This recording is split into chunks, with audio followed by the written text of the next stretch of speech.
Welcome to the Progtalks by the Prog Space.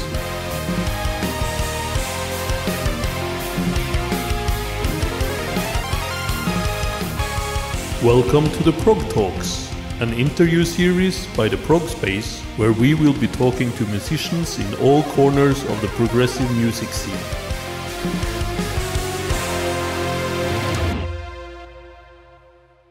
Welcome to the Prog Talks, once again with me, Uncle Prog, and today I'm excited to have Chilean musician Benjamin Lechuga with me.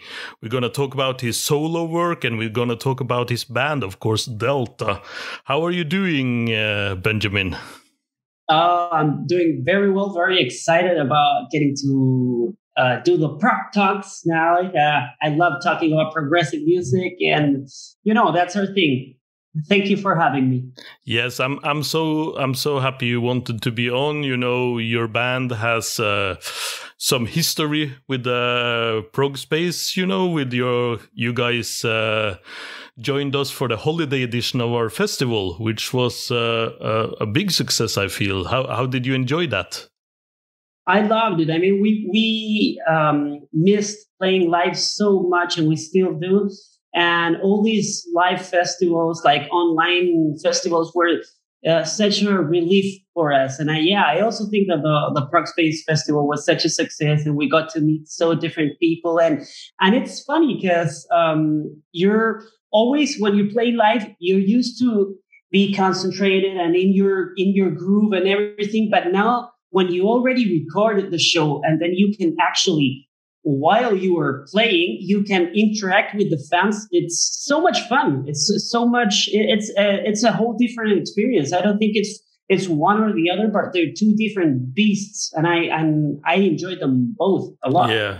Yeah, we enjoyed that, and we also enjoyed seeing the bands and musicians interact with the audience in chat and everything. And I'm sure it's fun to see. Of course, when you're playing in front of a live audience, you have people, cheering you on, applauding. But here you had people commenting and, a lot of people saying nice things about your performance while they were watching it. Yeah. I mean, the weird thing for me is that I was actually capable of answering on real time. So when you're playing live, you're just like headbanging or you're in one world. But in this experience, it's completely different because I can answer, I can interact, and that's very, very new for me.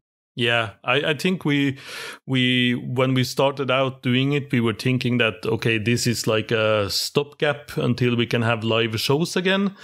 But once we done a couple of them like we did now, we found out that this is its own thing, and it might be cool to do again, even if there's live shows going on, because it's sort of a different thing, like you say, both for the fans and the musicians.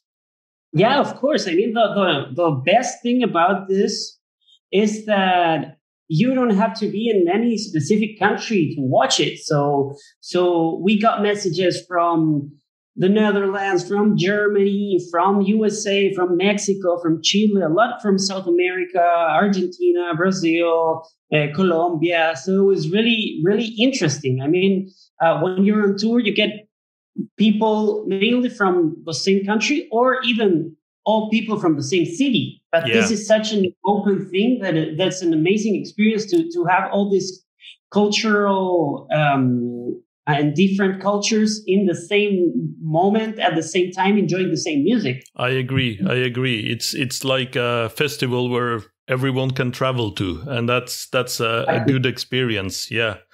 Well, since we are covering two bands or projects today where you're involved in both, of course, I'm gonna ask you to quickly describe both of them. As a horrible question, difficult question.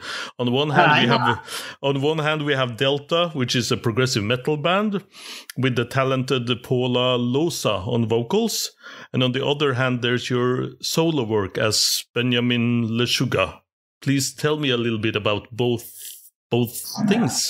Well, Delta is family. We've been playing together for probably 18 or 19 years now. So I recorded the first album when I was 15. And Nicolas. He's a keyboard player and mainly composer for most of the discography. We're like brothers. I mean, it's so much fun working together. And even though we're now living in different countries, we still work together because we just simply love it. And Delta has had a great and very different and changing and evolving discography. We started more with kind of a neoclassic and power metal roots. But this last album, Fears, is very much into the prog area. We love that, and especially now that we have Paula Loza on vocals, it just like everything fitted in the perfect place. You know, we're really proud of this work, and we think that it's very powerful, very progressive. And I think, of course, that it's our best work so far, and we're really, really super, super proud of it. I mean, I can't wait to tour and play these songs live.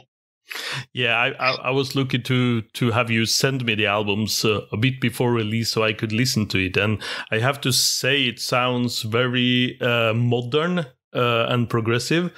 It has this... it's almost like a mix of more traditional prog metal influences and like modern prog metal influences. I wouldn't say it's djenty, but there's like some elements of bands that play this style of music in there. And of course, the vocalist is amazing. So I think that people who enjoy both modern and more traditional progressive metal has a lot to enjoy about the album. And that, that was out on the 25th. So it's been out a couple of days now, Fears. Have you had any responses? Are you happy about the reaction from fans and people hearing it? Yes, absolutely. I mean, the reaction and the overall feedback has been super, super cool.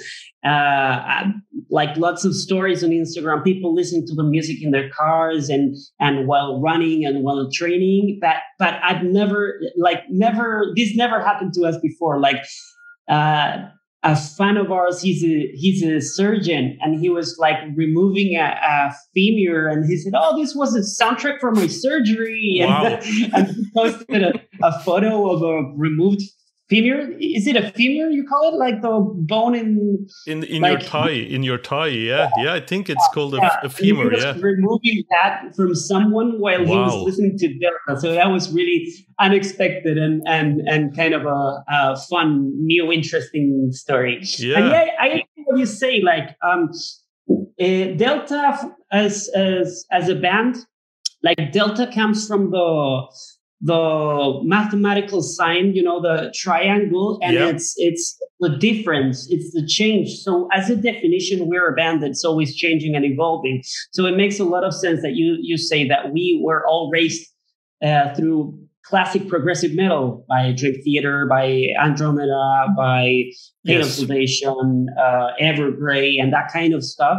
But we also listen to modern stuff, and it's a natural thing to happen that when you change and experiment with all the new influences, you get a interesting mix. And I think that's a very good way to describe the new Delta album, because definitely it has lots of the classic progressive metal background, but there's some really interesting modern elements as well. So yeah, mainly both kind of progressive fans would be interested about Fears. I agree. And then touching on your own solo work as Benjamin Lechuga, you just released an EP. It's Not What It Seems, right? Yeah, it's a track EP. Yeah. So what can you tell us about your solo work, and how does that differ from the music you do with Delta? Well, first of all, I think the most like the most important part about my music is I don't have to ask anyone's opinion. I hear that from a lot of solo musicians or band members who make their own solo albums, that they, for once, they can do exactly what they want. Yeah, and I mean, it's just a place where I can experiment and I can do whatever the fuck I want, and that's my place of freedom. So in that sense, it's very cool because, for example, the previous album was way more experimental in the sense of that I had more instruments. Like I wrote arrangements for 2 trumpets, 3 saxophones, and a trombone. And I did it because I wanted to and because I could. And now this new album, it's not what it seems. It's a less thought album and more experienced album. And I'm not talking about me being more experienced, but me experiencing the music. Okay. I didn't used to do this, but in this album, there's a lot of room for improvisation. There's a lot of improvised parts that were either recorded as an improvisation or they were born out of improvising. So I think this album is more focused into feeling the music than thinking the music. And that for me is a bit new because as a progressive metal maniac, that we tend to overthink and to overproduce and overwrite our music. And I like that too, but I think it was a very, very good reflection of what I was living at the moment, because I was living through a lot of changes. I mean, I moved from Chile to Los Angeles, California, and these last 2 years have been really, really busy and really different, and all of the paperwork and the green card and the driver's license and the taxes and learning how to be a useful human being in a different country is very difficult. So I think that I didn't want to be involved in more problems. I just really needed to feel the music, and that's what it's not what it seems means really. Like me being in a relaxed and controlled environment, and just to be able to erase every other problem or thing or process I was living, and just really enjoy the music and feeling it and improvising and trying different stuff. So I think it's, in that sense, it came out to be a really melodic album. Like the melodies are very important in that album, and contrast to my previous works that it's all about maybe the groove or the wind arrangements or different stuff like that. This is a very melodic album. Yeah, I have to say what you're describing now, it's very interesting to me, because it sort of sounds like the different ethos of, the metal scene and the jazz scene. In metal, you have bands that are, fans want to hear their albums reproduced on stage perfectly. They want to hear what's on the album perfectly. While with jazz and jazz fans, you get the way that improvisation is a big part of why the audience enjoys the music. And I feel like with Delta, you have more of the metal ethos. You have it's very thought through. It's very, this music is planned and prepared, and the complexities in it are like rehearsed to the point of perfection. But while with your EP, it's more like you say, it's melodic, it's a bit melancholic at times, and it seems like it's more experimental, or not experimental, but more adventurous in a way. Yeah, I agree. It's adventurous because I haven't put myself in that kind of musical situation before. But at the same time, I think it's very easy listening. I don't think it's this kind of album that you say, no, you'll give it a spin and maybe you won't understand it and you'll have to listen to it 3, 4, or 5 times to get it real. I don't think it's that kind of album. I think it's an easy listening kind of album, and that goes through a lot of different scenarios and atmospheres during the, I think it's half an hour of music. I think it goes like it has the heavy element, it has the funky element, it has the melodies, it has even there's a song that's just guitar, strings, and piano, no drums. And it's more like I've always wanted to be a composer for movies, and I'm working on that actually here in LA. I really want to get into that. So I think this is kind of an excuse to write that kind of music. I was talking with my brother the other day, and he said like, "Oh, this would work so good with like a mafia kind of movie." And I was like thinking, maybe after the great killing, the scene a cemetery, everyone's grieving their mafia partners, and this music comes along. Like, what was is the name of that song? I really can't try to put myself in those kind of situations. Like, what would this music be useful for in a like visual context? It's a very fun exercise. What does your music evoke in that sense? That I agree, because the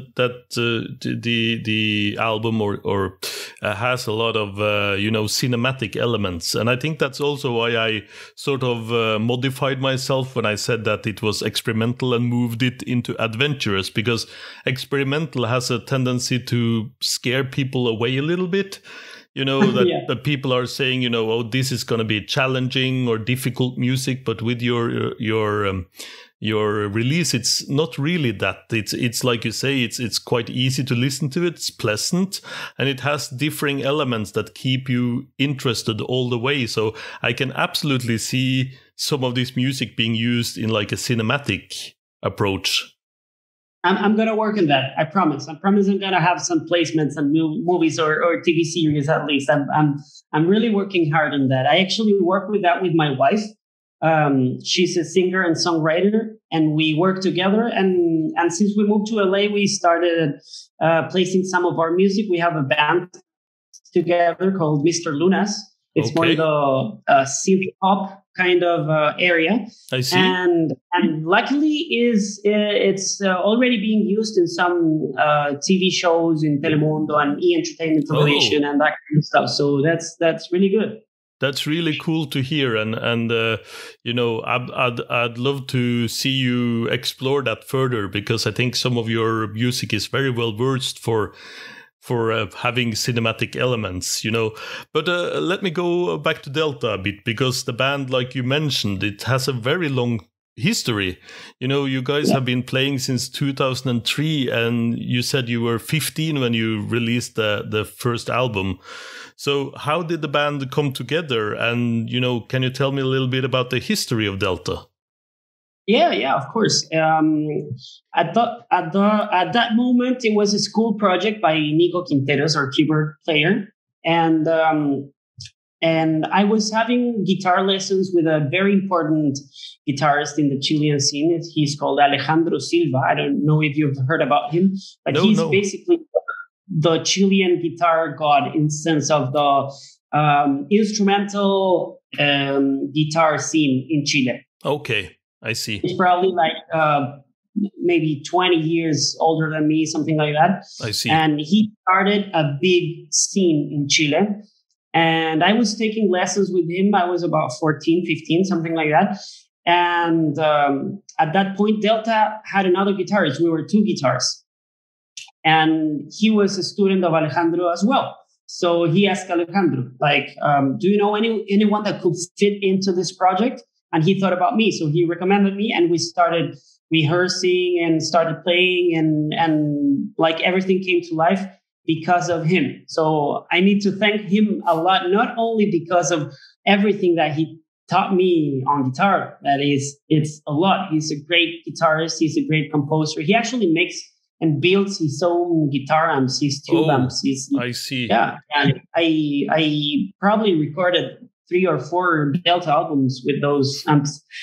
And but he also introduced me to Delta, so I'm very grateful, because this, as I told you, it's not only being a band, but it has been family for almost 20 years now. So it's a very important moment. Yeah, so he was a big part of the reason why you got into Delta. And you said you were 15. Were the other musicians that young as well, or were they a bit older when the band started? No, they were older. I mean, I was finishing high school or whatever, and Nico was already studying music. I don't know, first or second year in university. So I see.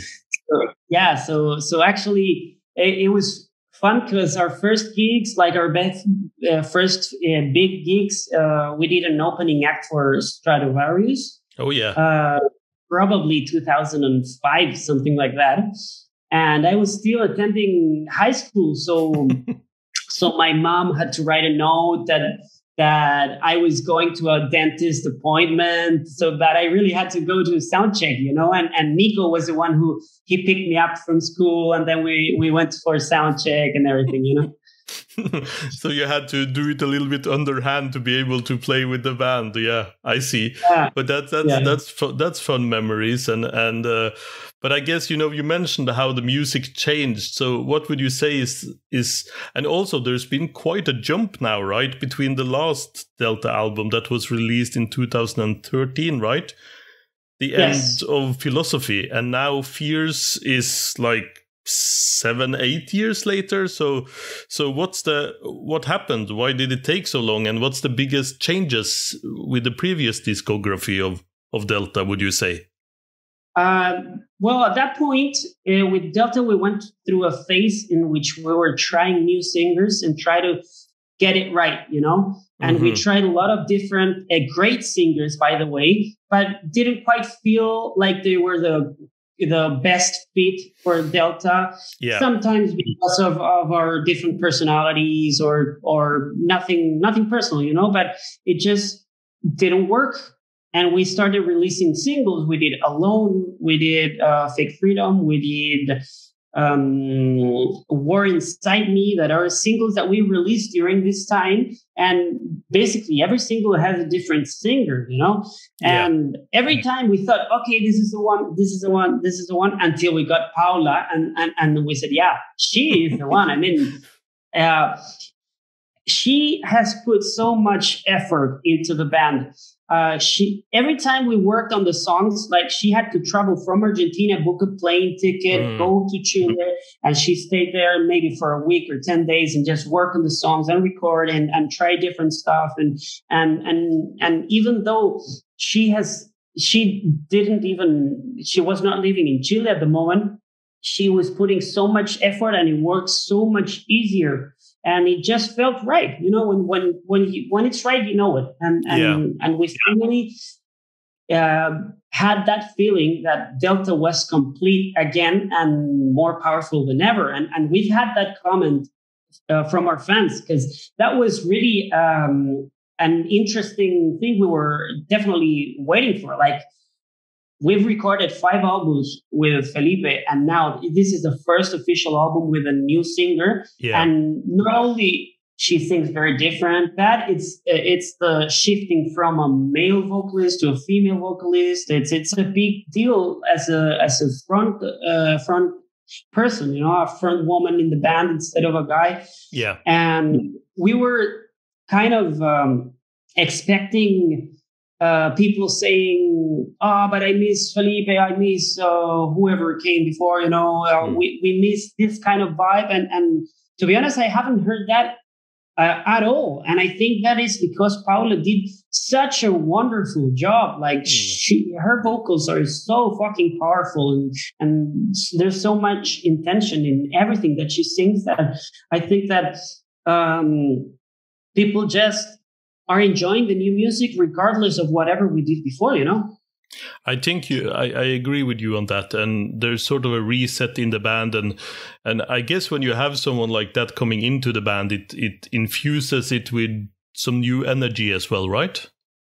Exactly. I mean, she's very curious. She's always trying to put new ideas and thinking about lyrics. And she has been actually in charge of the artwork of the album. We're actually about to release a physical version, and every song has an artwork made by Tulio, the Brazilian artist that's working with us, and she has been in charge of that. So she's not only the new kid that's coming in to sing. And no, she's putting a lot of input with ideas, with her singing, with her lyrics, with the artwork concept. So yeah, it has been an injection of new energy that's feeling great. Yeah, and I'm thinking when you're talking about this about, you know, like you say, it's a big jump changing from a male to a female vocalist, and you know, you said you didn't have a lot of people commenting negatively on it, but you know, I think a lot of fans it's hard for them to understand that when you're in a band, you have to have a fit that's perfect personality-wise as well, right? Because people would comment something like, well, I prefer this vocalist, or that vocalist is a better vocalist, or whatever, but it's not necessarily a better vocalist for the band, right? Exactly. And not only as a musical being, but also the human part is so important, because your band members become a second family. I mean, when you're on tour, you live with them, you sleep with them. We have sometimes like shared one room between the five of us, and imagine like not getting along with some of those people. That's like the big band breakups happen because of that. I don't think it's because of like musicality or stuff like that. It's just so difficult to interact with other musicians. Like when you're spending the whole day, every day for 2 weeks, a month on the road, it just becomes unsustainable if you're not getting along, you know? So now it feels like we're back as a group, and we haven't felt like that for so many years. And we're very grateful for Paula, and she's very happy with us. And I think the album is a great way to show this. Like we're really proud, and the people have really liked it. You know? Yeah, you come out very strong with this album, and it's sort of like a rebirth of the band in a way, with this new vocalist, and you know, a bit of a change of style and everything. So it's great to hear. And you know, seeing you live at the Prog Space Online Festival as well, it was clear that you had a lot of, you know, enjoyment. You had that love that you wanted to bring your music out and with your new vocalist. So that's great to see. I want to ask a little bit about the songwriting process of Delta. You already mentioned that Nico, the keyboardist, writes a lot of the music. So how does it work? Do you guys create music together? I guess that's difficult now that you live in California. He's in Chile still, right? And how does the process work of writing music for the band? For the first 5 albums, it was Nico, the one that was like kind of the lead composer. But on this new album, I wrote mainly I was the main composer. I think I was involved in 7 or 8 out of 9 tracks. And either I wrote the music by myself or I wrote with Nico. So this album is also different in that way, you know, not only because of the female singing, but because there's another, you know, musical handwriting. Exactly. I'm more involved in that process now. And what I like doing is I write by myself, and I leave open spaces for people to, for the other band members to, for example, Marcos do their own bass lines, and very open with Delta. I'm very open to changing the structure of the songs or trying new things. Sometimes I just write everything and I send it, and sometimes I just write a groove and said, what can you do over this? You know, let's experiment. You know, yeah. So it mainly starts as a one-person process in which we all get involved later. That's the main process part. For example, the instrumental track, 3 Faces, that one was written by Nico and me in the same room while I was in Chile. Same room, let's get together, let's write, and I think that's a very different dynamic. You know, it's a very different process, and I liked it a lot, and I kind of miss it. Yeah. But I think today, and especially because all of this was done pre-COVID, but especially after COVID, people are more used to the video calls and working online and sending files. But we've been doing this for a long time. I mean, on 2011. I won the Steve Vai scholarship, and I went and studied 1 year in London. So I lived 1 year in London, and the band didn't break up. We were still working online. And this was 10 years ago. Then 2015 came, and Nico, he went and he did a master's degree on jazz composition in Barcelona. So there was another year, like he was not in the band, and we still worked. Like we all got to travel to Barcelona, and we did a tour in Spain. We did like 10 shows in 10 different cities in Spain, and we had a lot of fun. It was really nice. But what I mean is that we've been used to writing and keep the project working, even though we're not all in the same country or in the same room or in the same continent or whatever. You know, we've been for over 10 years now, a band that has been working online, you know.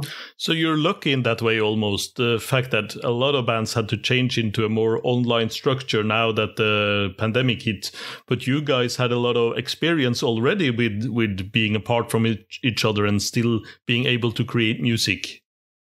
Yes, of course. I think that was a good thing for us because we were kind of prepared for that. I mean, in our band, everyone uses Cubase, for example. So we just drag and drop projects and they collaborate, and it's very easy. It's very easy that way. And we've been working like that. Like, I don't know. I think I started learning Cubase with Nico 15 years ago. So it's very comfortable for us, and it's our area. If you are enjoying this interview, please head over to theprogspace.com for more reviews, articles, pictures and interviews all about progressive music. You can also find us on Facebook, Twitter and Instagram. theprogspace.com.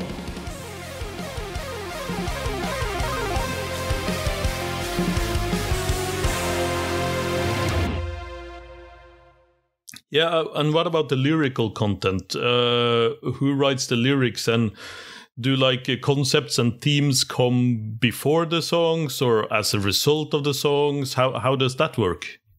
I think every song is a different beast. You know, every song has its own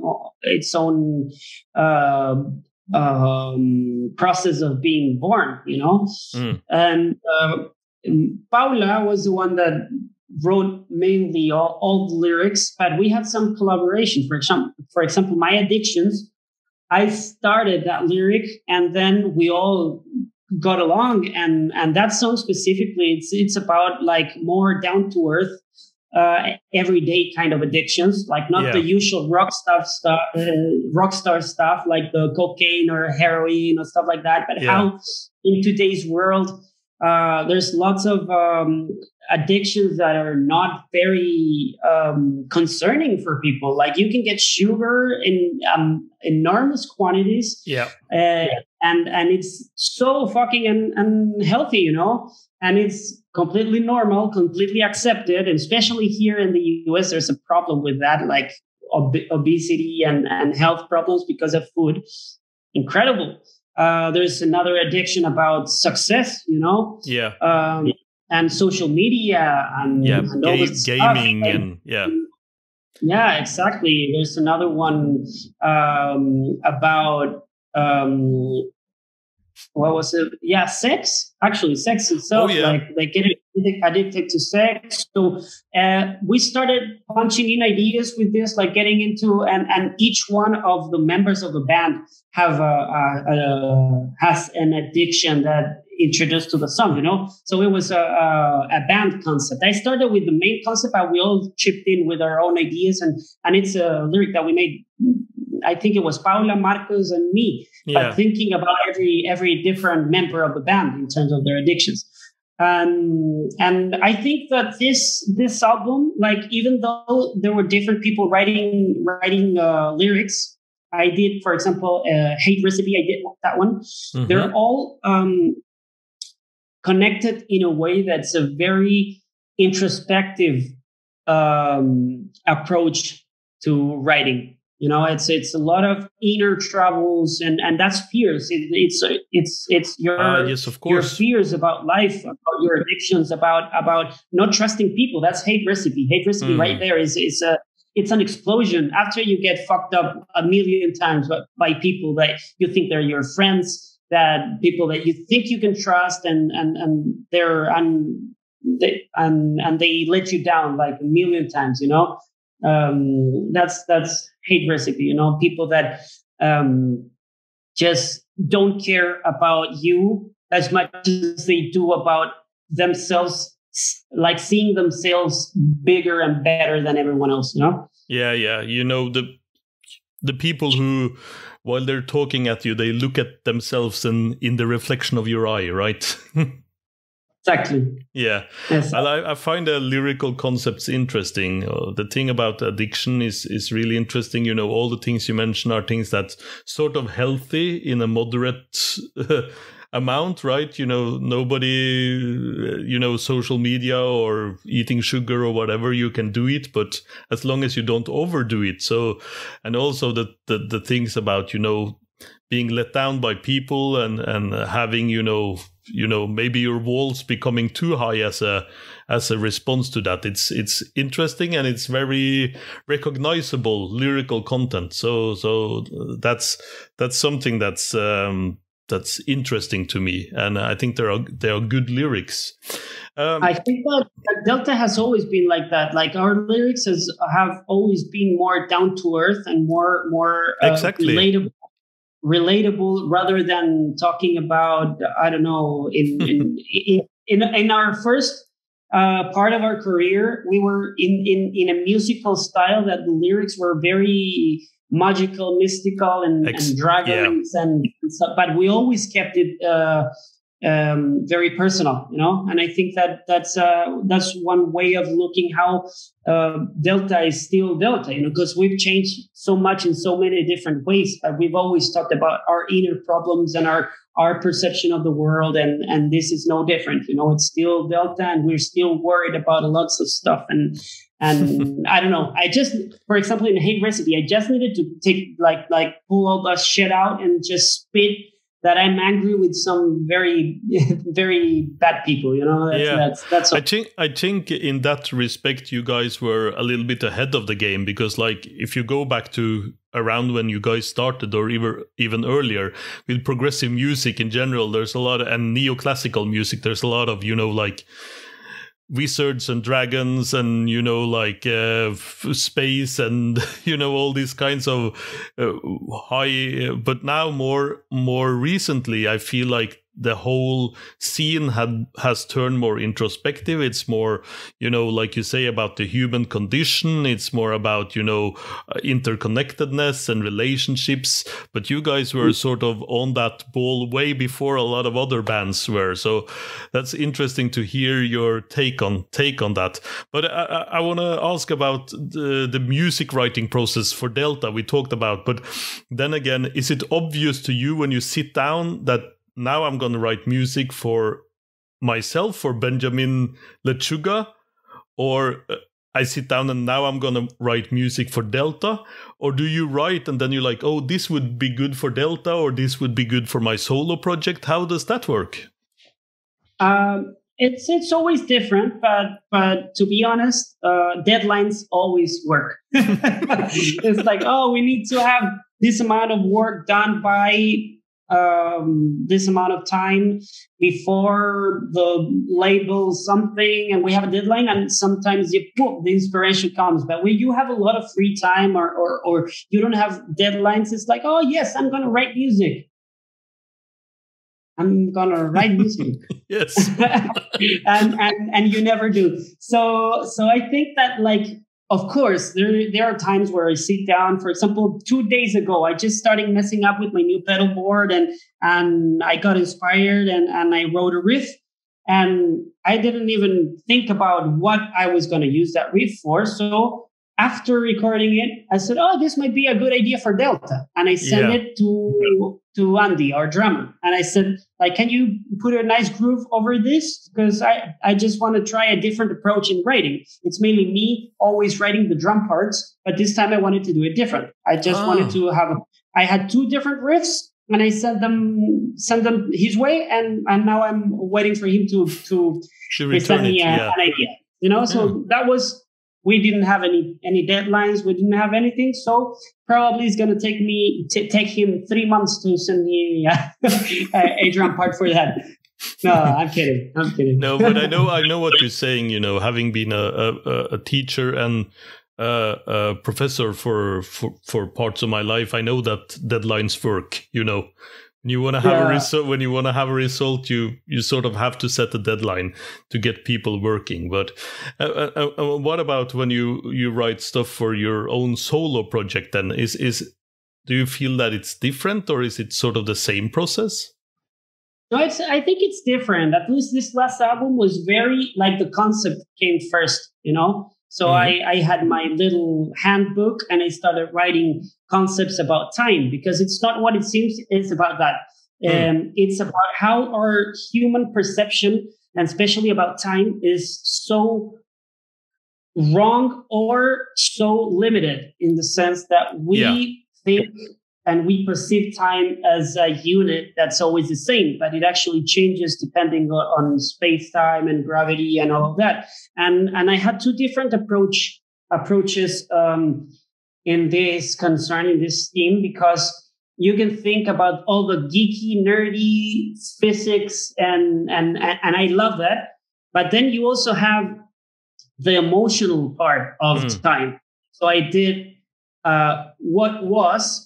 So that's the guitar, strings, and piano song. That's totally melancholic and understanding that whatever you lived, you're not going to live again. No. And it starts with the sounds of children in a playground, and it's a melancholic thing, as our childhoods will never be there again, and will never be as naive as we used to be, and that's the part of the past.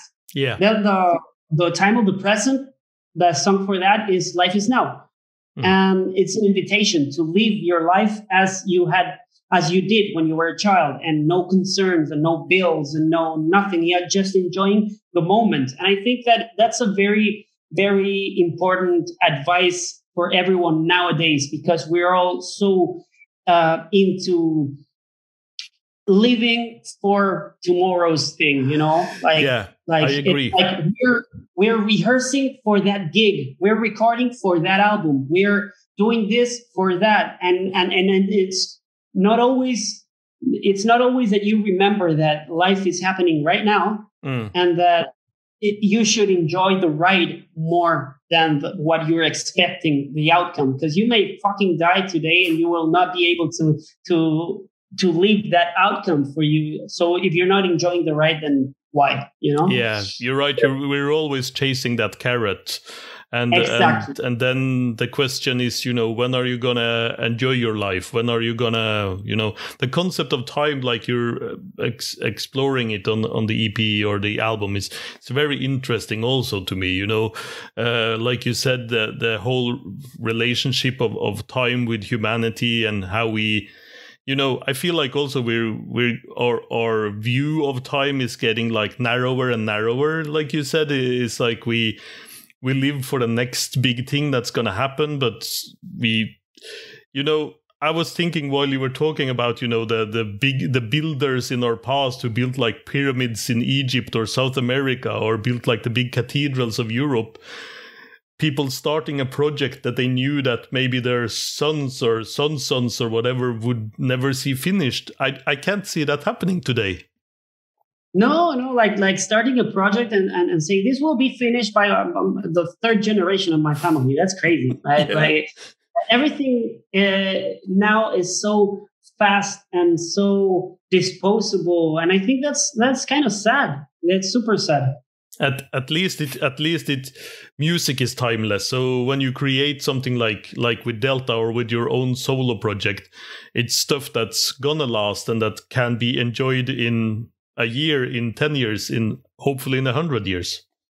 Yeah, I agree. And I think that that's very, very much a thing with what we were talking about, placing your music in movies as well, is that you start being like I don't know, imagine a song from 10 years ago and they use it on a scene of a big movie nowadays. It's timeless. I mean, because of course, as artists, we're expecting this moment, like the launching period is so exciting. People get to listen to the new music. And then 1 week after that, it's another album they're listening to. It's another new artist. It's another thing. And that hype goes away so fucking fast that it's very depressing, you know. Like I've always had like this post-launching depressions that are very, very, like most people wouldn't think about that. But we've been working so hard. Like the Delta album has been ready for at least a year and a half, I think, and we've been working for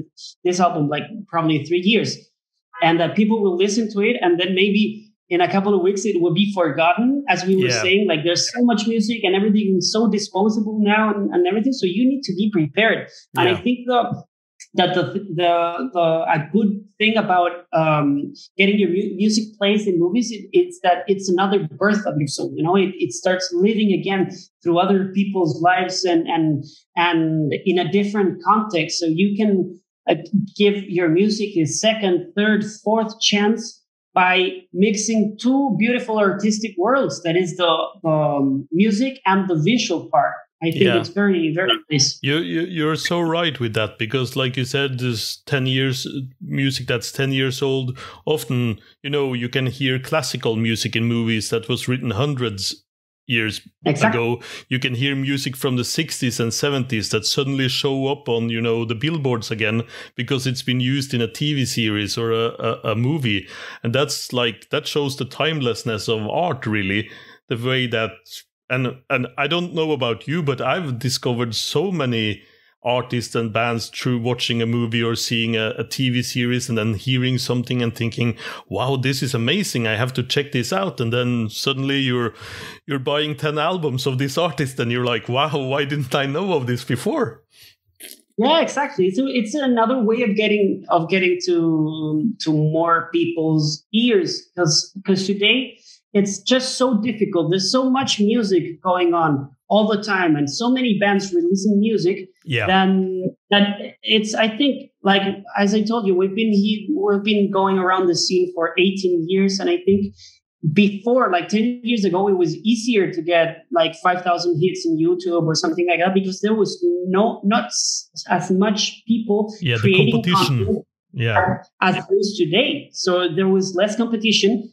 And now there's just an overload. That's the term. Like it's information overload, and I think that a very smart way to get through that, like cross that line and get to other people that might not listen to you, is through other types of art.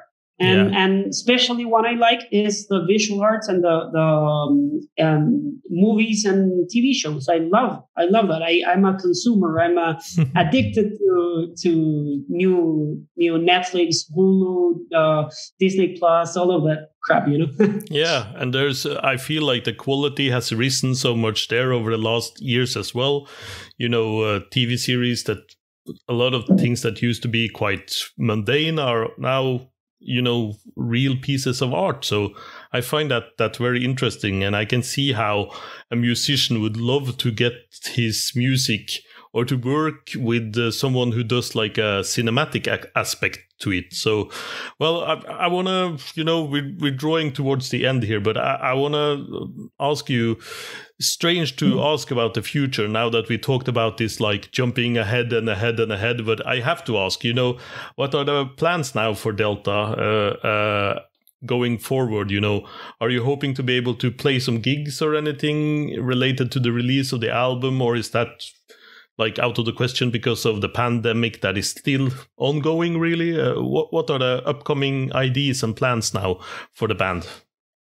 I think we're very hopeful to be able to gig soon. Actually, we delayed the release of the album because we were hoping to obviously make the album release and alongside a US tour.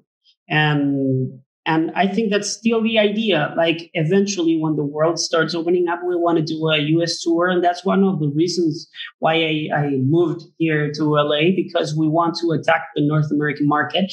And that's one of the main goals. But as I'm sure you know, it's very difficult to jump ahead in terms of when this will happen. Yeah. I'm very hopeful that things in here are getting better. In California specifically, the numbers are very good. Lots of vaccines are working, and I think that the venues will start opening up very soon. I think that there's going to be a mandate to open everything just as normal next month. I'm seeing. So, of course, we don't want to jump in that train, like be the first band to be playing around, because we don't know how this will work. No, we want to wait a little bit. And also because of the situation in Chile and Argentina, the pandemic is hitting harder there actually than here in California. So, but yeah, asking your questions, our plans, our next big goal is to make a US tour happen, probably, if not the end of this year, early 2022. That would be a goal. A very early or mid 2022. We have no rush. We're not in a hurry. And in the meantime, like I told you this week, I already started throwing some ideas for some new Delta. So we're not in a rush at all. That's good.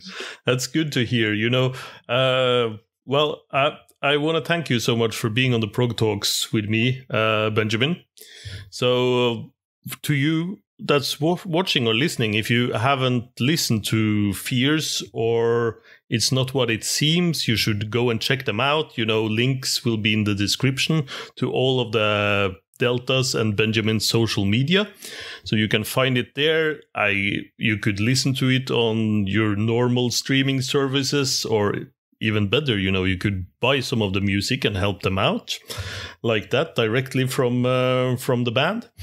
So as always, also, thanks for watching. Thanks for listening. Please like and subscribe. It helps us out a lot. And until next time, stay safe and keep spreading the prog love. Thanks for being on the Prog Talks with me, Benjamin. Thank you so much for having me. It's always amazing to have Prog Talks, and it's the best name for a show ever. Thank you so much. And yeah, make sure everyone listens to the new Delta album, Fears, and my new EP. It's called It's Not What It Seems. And you can find us as Delta Prog Band on every social media. And you can find me as Lechuga G. I'm sure the links are going to be down below. Yes, they are. On the sites, everywhere. They're going to be everywhere. So thank you so much. And thank you, the Prog Space, for having like so good music. And I've been a long user of the websites and following the social media for a long time because I'm a Prog fan too. So thank you so much. Thank you so much, Benjamin. That's nice to hear. Well, thanks, guys. And until next time. The Prog Talks, produced by the Prog Space. Main host, Rune Belsvik-Reynos. Produced by Rune Belsvik-Reynos, Vanessa and Matthias Kirsch. All graphics and animations by Vanessa Kirsch. Intro theme by Giuseppe Negri. Outro theme by Zach Munowitz. This was the Prog Talks by the Prog Space. See you in a week.